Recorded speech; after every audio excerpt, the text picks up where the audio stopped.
the moment you've been waiting for.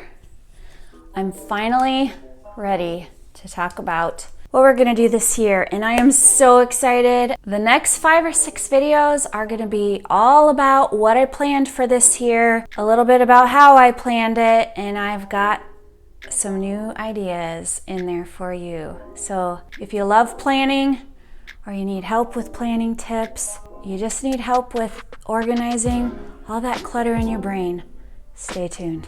My name is Rachel. I am a homeschool mom of a 16-year-old, a 13-year-old, and a 10-year-old.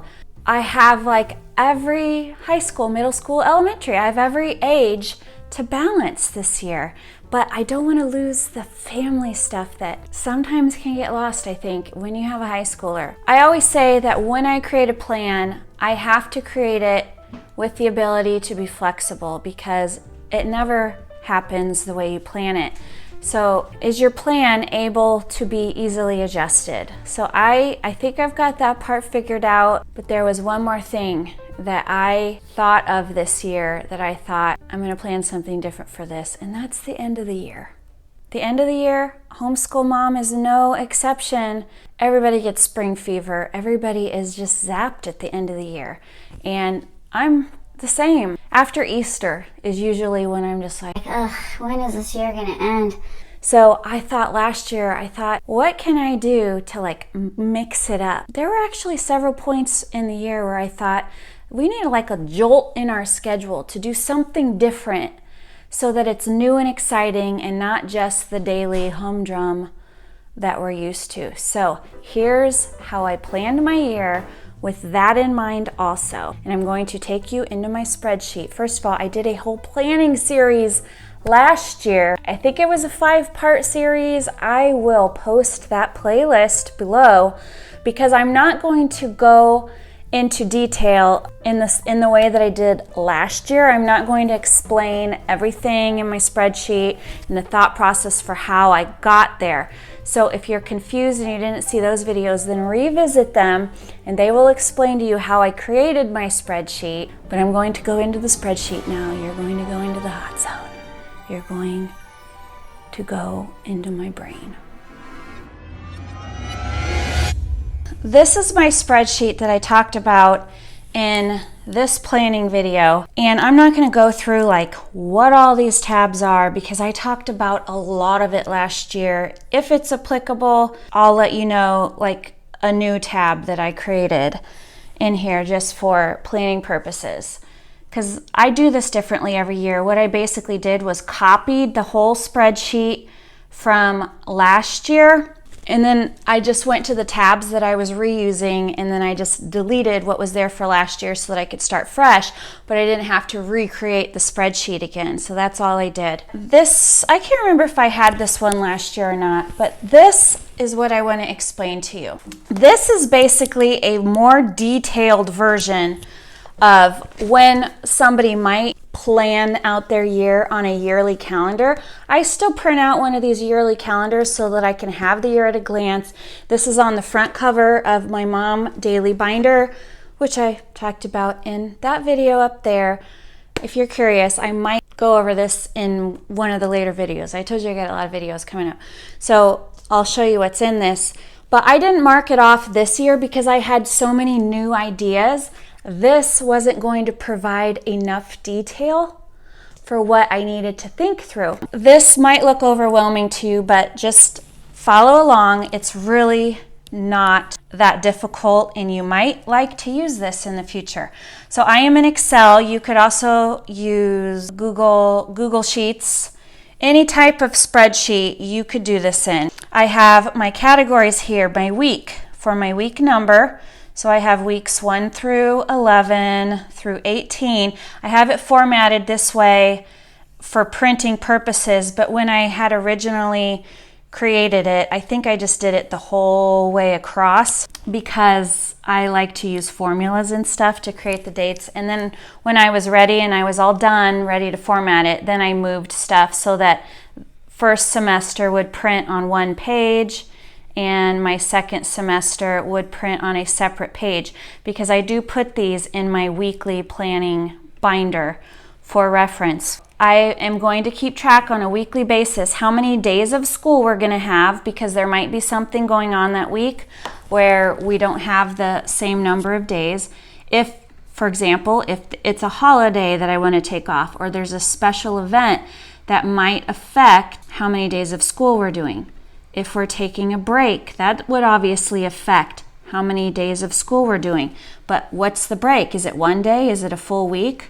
You know, like right there, I've got 1 day. Our family co-op. So this is something, I think I mentioned it last year about wanting to do a family co-op.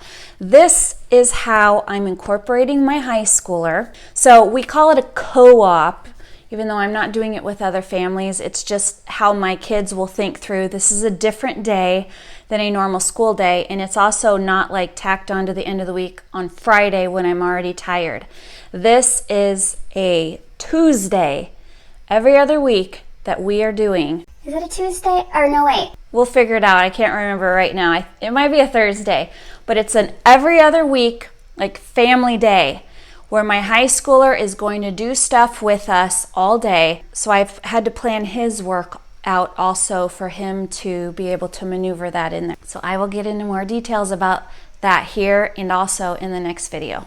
E-group, that is our co-op that we joined, our local co-op that we joined around here. So I didn't do a co-op with my daughters last year, but they are craving more time with their friends, and several of their friends are in this co-op. It's an every other week morning only co-op, meaning when it's lunchtime, you're done. So we went ahead and did that.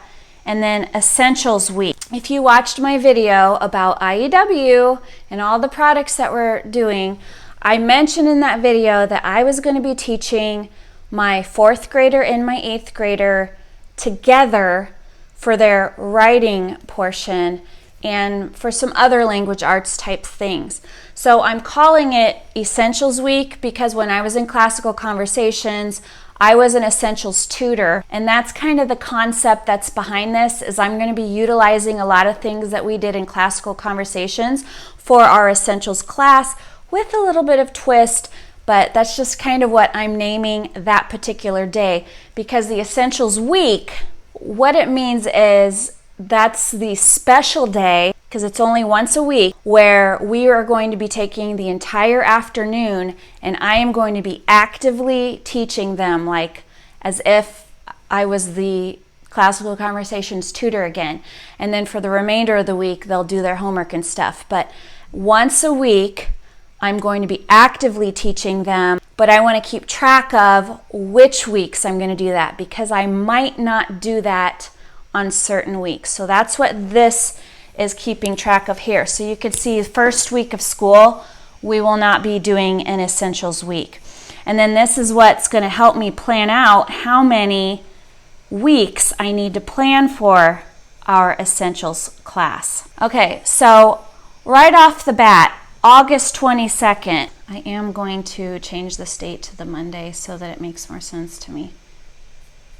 All right, so I have the starting date of each week here, how many days of school I'm doing based off of if there's a holiday we're taking off or if we're taking off a break. Here is where I have, here's the week that I'm going to start my family co-op is September, every other week. And there might be a day in here, this is probably highlighted because Reformation Day, I want to make sure that I plan something special on the family co-op date for Reformation Day.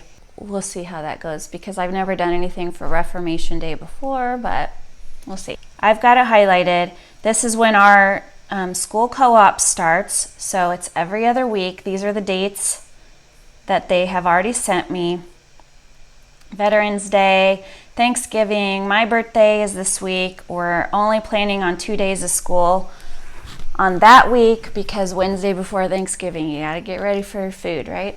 And so on and so forth. So for Essentials plan, I will be done kind of actively teaching them from the IEW writing curriculum by the end of November, and then it says holiday poems, holiday poems. So there was a special section in there, if you watch that video, that had poems, so we'll be doing that during our special Christmas week. One other thing that I want to note here, and that's the color coding.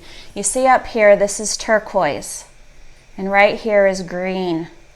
And then over here, I have blue, pink, yellow. This is color coded for a reason, and this was the new idea I had, because when school starts to feel like a drag, and you need to mix it up to reinvigorate you because you're feeling tired, that's where this color coding comes in, and this is what it is. The turquoise here is a regular school week. So we're doing all the regular subjects, we're just getting through the curriculum. The green is 3 weeks of Christmas schooling. Many of you do that. I've talked about my history of Christmas book that I love. We're going to do something different this year for Christmas. And then in January, when it's hard to kind of get back into the swing of things after the holidays, because we all know for Mom, The holidays are exhausting. they might be a break for the kids. They are not a break for Mom. I find January very difficult. In fact, there have been some school years where we got very little school done in January because there was so much home organization that had to be done, or kids got lice once. If you guys have ever had to deal with lice, that was like a week-long process of cleaning stuff and just cleaning thoroughly. And there was just all kinds of stuff like that that have happened to me where it's been difficult to start in January. So anyway, I thought I'm going to plan something different. This is based off of a Christian school that we have near us. The Christian school does something different this time of year. They take 2 weeks. I thought, okay, we're going to get back into the swing of school, but we're going to throw different things in here so that it's kind of fun to start back school again. And then after a couple weeks, we'll go back to our regular school days, and then here, pink. It's pink because that's Passion Week. If you've seen my Passion Week video, I do something very different that week, but it's still school. We're still doing some school things. So that's Passion Week, noted here. And then I've got yellow. That is noted for my end of the year, when Mama's tired, when I have to finish some curriculums, but I'm tired of school and I want summer break. So I'm going to do something more fun the last 4 weeks of school that is still learning, it's still academic, but it will be more fun to end the school year. So that's what those colors are for. And then these weeks are regular weeks because my original idea, so last week of school, or last day of school, a regular school day here, my son will be doing school longer than my daughters will because he's in high school. His curriculum takes longer, so we're planning for him to be done by around the week before Memorial Day. And it's also like flex weeks. I would love to be done with my daughter's school by the beginning of May. I've been at this long enough to know it's probably not going to happen. There's going to be sick days. There's going to be things that you fall behind in. There's going to be things that I know we need to finish. So those are like my flex weeks, but maybe we won't be doing, by that time, we won't be doing everything. My family co-op is going to end in the end of April, so we won't be doing any more family co-ops in May. We're going to finish up our school. I will be done with my essentials week. I'm only planning 24 essentials weeks. That's how CC does it, so that's how I'm doing it. Once we get to week 24, we are done with the writing of the papers. IEW is so effective, that's all you need anyway. So then these other flex weeks will be if we still need to work on math, if we're finishing up a project. So like my 8th grader is going to be doing a state project this year that my son did when he was in 8th grade.